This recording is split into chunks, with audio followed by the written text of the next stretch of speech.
مصائب کو صبر و سکون کے ساتھ برداشت کیجیے، کبھی ہمت نہ ہاریے،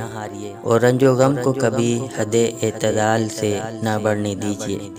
دنیا کی زندگی میں کوئی بھی انسان رنج و غم، مصیبت اور تکلیف، آفت و ناکامی اور نقصان سے بے خوف اور معمون نہیں رہ سکتا۔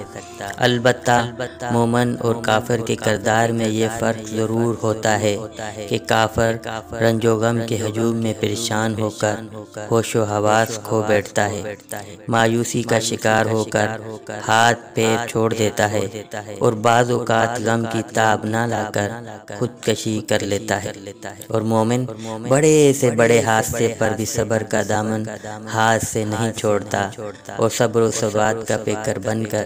چٹان کی طرح جمع رہتا ہے۔ وہ یوں سوچتا ہے کہ یہ جو کچھ ہوا تقدیر الہی کے مطابق ہوا، خدا کا کوئی حکم حکمت سے خالی نہیں، اور یہ سوچ کر کہ خدا جو کچھ کرتا ہے اپنے بندے کی بہتری کے لیے کرتا ہے، یقیناً اس میں خیر کا پہلو ہوگا۔ مومن کو ایسی روحانی سکون اور اطمینان حاصل ہوتا ہے کہ غم کی چوٹ میں لذت آنے لگتی ہے، اور تقدیر کا یہ عقیدہ ہر مشکل کو آسان بنا دیتا ہے۔